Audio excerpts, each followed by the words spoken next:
Right, it's time for Rupert's Royal Roundup. Rupert's Royal Roundup. Good morning, Rupert.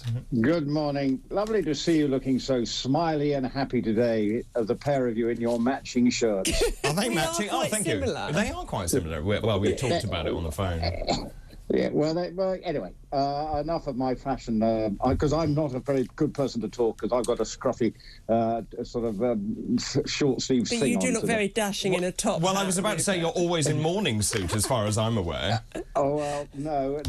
Ascot's just around the corner in the Derby, so it'll be dusted off again in June. So I will be back in my top hat and tails again. Perfect. Well, I have to tell you, Rupert, I finally caught up with the Coronation. I've now finished it all. I saw the Coronation concert last night. What a spectacle. But anyway, I digress.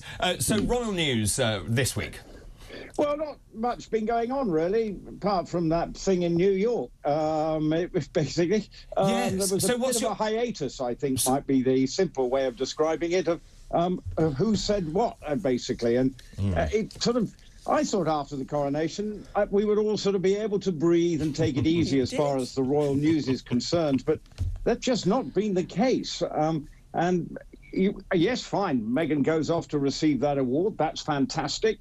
But what we didn't expect is the fallout from whatever happened for the next 2 hours after that award ceremony, which is still trying to be worked out, and who said what and who's right, what did happen, and the Sussexes PR machine have they overstepped the mark? Did they? Were they telling the truth? Were they not telling the? I mean, it really has slightly dominated the headlines to some extent. That it's not helping the Sussexes' cause when really they should have been celebrating. And the whole point was to see Meghan receive this award, and clearly that has been a distraction, probably for the organisers, because it's been dominated by the near catastrophic events that took place afterwards. And so what's your take on this? Obviously, there are different accounts. I've read all sorts of things about what really happened. What are you hearing?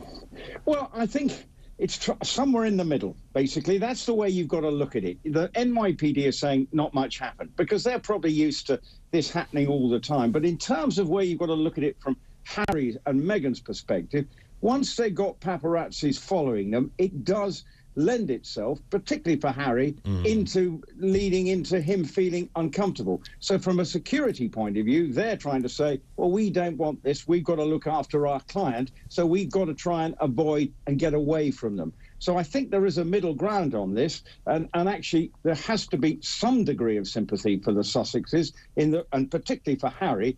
But clearly, in terms of what it's doing for the profile of the Sussexes, that we once again, the lack of trust in what they're saying in their statements is part of the problem. But clearly something did happen that night that left them feeling uncomfortable. Let's leave Harry and Meghan for the moment. Shall we move on to Angela Kelly? This is an interesting story. Yes, well, Angela Kelly, it was the long-term personal assistant to the Queen and confidant, and very much part of when, during COVID, she was in the inner sanctum and looked after the Queen through her last years, and was very much part of her, and basically a confidant, not mentor, but obviously someone she could turn to for help and advice.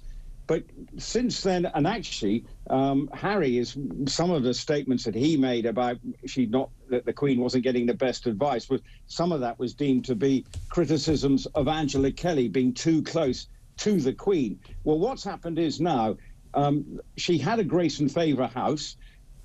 The King, by all accounts, has bought a house for her so that she can move out of the house in Windsor, and by all accounts has asked her to sign a non-disclosure agreement, so that she doesn't produce another book sort of revealing the Queen's thoughts on all things. So, but buying her a house, and maybe the feeling that she can go away and enjoy her retirement. She was a valued assistant to the Queen, but not always valued by other members of the royal family, who felt that she perhaps got a bit too big for her boots in many ways. She used to wear the Queen's shoes for her before the Queen wore them, so that she didn't get sore feet. So she could wear them in.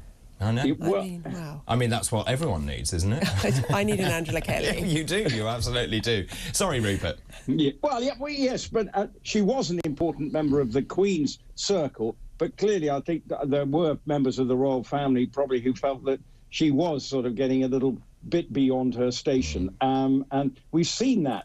You know, in Prince Charles, or the King has had his problems with Michael Fawcett, the man who was very much their confidant and helpful. And of course, we had that incident with the sort of cash in the bag, you know, incidents for buying honours and things. So it's sometimes these royal staff can suddenly find themselves in an elevated situation and then start to believe their own importance. But for Angela Kelly, she did play a vital role in helping the Queen through her latter days. So hopefully the King is making sure that that important role that she played with his mother is reflected in whatever settlement has been worked out. And can I just ask you finally, because I have now caught up finally, just in terms of the coronation, the pomp, the pageantry, how has it gone down around the world? What are the repercussions of it?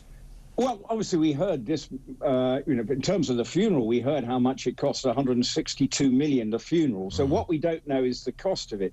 But I think, having spoken to people overseas, and I've got many friends in America and everything, people like the pageantry. It is something uniquely British. We haven't got much going for us at the moment, as we've been told, that we're in this sort of negative spiral of decline. But the one thing that we do manage to put on is quite a good show when it comes to the pomp and circumstance. Now, people might say it's old-fashioned, but in a way, it's part of our identity, and it is something that we do. And that was the important thing about, I think, the coronation, showing Britain off that we do know how to put on a show, not only in terms of the actual formal ceremony and all that, but things like the concert, which was, by all accounts, it managed to follow up a difficult act. You know, it was after the Platinum Jubilee concert and the Paddington Bear moment, actually, it came up trumps and did the business. So in many ways, what happened that weekend has to be seen in a positive light, although, of course, there may be elements, people saying, well, it was still an awful lot of money, given the problems we are facing. Yeah. Rupert, thank you very much. Always a pleasure. Rupert Bell there, our Talk Radio's royal correspondent.